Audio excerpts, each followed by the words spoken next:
Welcome back, physical science students. You're going to be excited to know that this is our final video lesson for our Unit 1 Introduction to Physical Science unit. So we're finishing up. We're going to start reviewing. We've covered a lot of information in this unit, but we're going to end today by talking about graphs and interpreting data.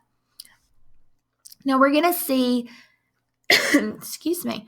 We're going to see so many graphs this year in physical science, and it is super important to learn how to interpret those graphs as well as how to create graphs, because we're going to be creating graphs in the lab this year. We're going to be interpreting data and graphs when we have assignments and activities. So we're going to go ahead and learn how to do this on the front end so that we are ready when the time comes. And there's going to be a lot of different times where we're dealing with graphs this year. So why talk about graphs? Why use graphs? Graphs are often a visual representation of information that we use in science. So a lot of us are visual learners, and graphs just kind of help us see what it is that somebody else has found in an experiment or what we found in an experiment. So we have talked about in previous lessons ways that scientists answer questions, and we know that they do this through the scientific method and something called the CER method. Now, in the scientific method, graphs are going to be found in the data section, whereas if we're using the CER method, graphs are often found in the evidence section. Regardless, graphs are really important to showing information. And there's several different graphs that we're going to be asked to analyze or create this year. So we're going to go through these today. So bar graphs, line graphs, pie charts, tables, and charts in general are all going to be things that show up in physical science. So let's start with bar graphs. Bar graphs show comparisons. So you can see here, this bar graph, a population was sampled to determine what type of pet they own. We don't know very much about this population, but we do know that 10 people in this population have cats, and 8 have dogs, 6 have goldfish, 5 have hamsters, and 4 have rabbits. So that gives us a little bit of information about that population. Now, I want you to pause the video here and use this graph to answer the questions on the left of the screen.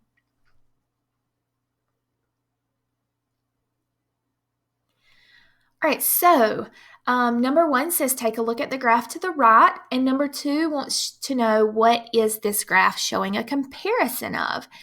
So if we take a look, it doesn't take us long to see. It's a nice organized graph. We are looking at colors of Skittles that are found in just a regular size pack of Skittles.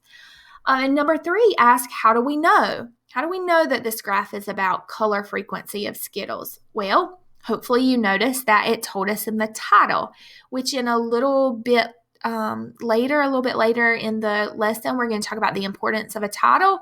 This is the importance, because we would not know what we were looking at if we didn't have that title. Number 4, how many more red Skittles were in this pack as compared to purple Skittles? So it looks as if we have 15 red Skittles in this pack and only 8 purple Skittles. So if you subtract the 2, you get 7. So there's 7 more red Skittles than purple. And number 5, which 2 colors show the same frequency? And hopefully you put orange and yellow, because they both had a frequency of 7. So there were 7 orange Skittles, 7 yellow Skittles in this bag. All right, line graphs. And just a quick reminder, make sure that you are getting this information in your notes. If you have my notes, it guides you through the whole presentation where you're answering the graph questions. But definitely make sure you get down what these graphs show and maybe some examples. All right, so line graphs show changes over time. So we can see a good example here is sulfur dioxide emissions worldwide from the year 1850 to 2010. So we see, like, beginning in 1930, we start to see a pretty good rise in sulfur dioxide emissions. So this graph might be useful to somebody who is analyzing pollution, air pollution, because we want to know what happened from 1950 to 85 to cause such a dramatic increase.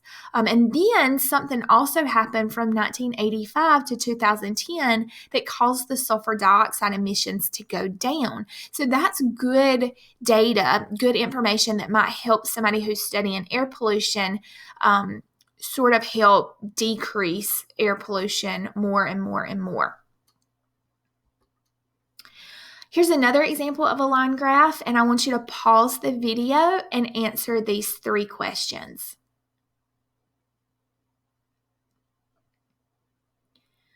Okay, so number 1 says, what change over time is this graph representing? And so we can see in the title that we are looking at temperature of coffee. So how does the temperature of coffee change over time? And it's funny because I'm drinking coffee right now that is a little lukewarm. I like my coffee really hot, but it's been sitting on my desk for a while, so it's not the temperature that I want it. So it is definitely decreasing in temperature, which is what this graph also shows. So number 2 says, what can be said about the temperature of coffee as time passes? So hopefully you said that the temperature of the coffee decreases as time increases or as time passes. Number 3, what could have caused the temperature drop more rapidly at minute 20? So we do notice from the line graph that we had a steady decrease in the temperature, but then at minute 20, the temperature just drastically decreases. So we don't really know, but hopefully you hypothesize something. You might have said that in this room, maybe the air conditioner came on, or maybe the person put their cup of coffee in the refrigerator, or maybe they put it next to a glass of cold lemonade. And if you know about heat energy and how it moves from the warmer object to the cooler object, that would make sense. If you exposed it to something that had a lower temperature, that heat would move more quickly. All right, pie charts or circle graphs are going to be something that we look at some this year. So they specifically show comparisons of parts to a whole. So out of 100%, what percentage is designated this or that. So in this particular circle graph, this is showing favorite movie genres from Miss Smith's film class. So she pulled her film class, and we know that quite a few students prefer comedy, and we have a few that prefer action and whatnot. So we can see sort of a poll of favorite movie genres from Miss Smith's class.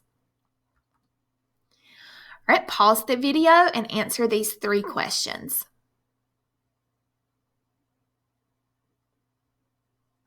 All right, number 1 says, what does this pie chart represent? And so we can see from the title that this pie chart represents a population's favorite pizza toppings. So number 2, the most popular choice was by far pepperoni, which I agree with.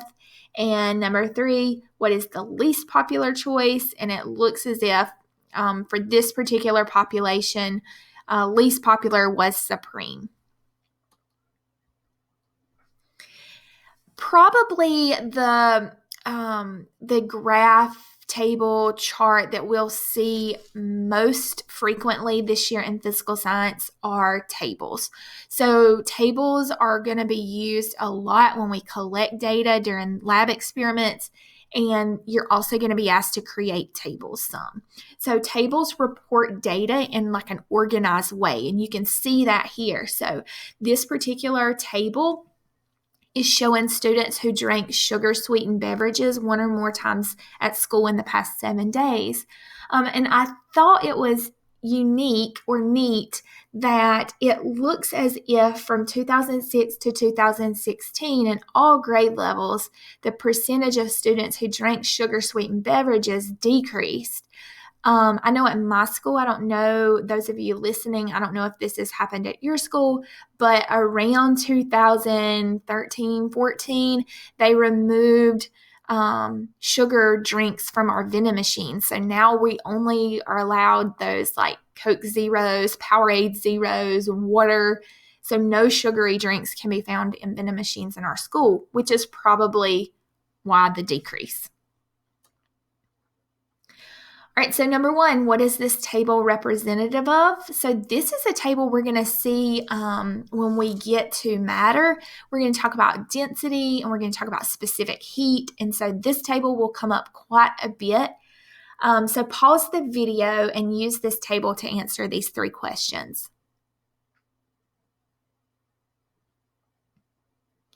Okay, so number one, what's the table representative of?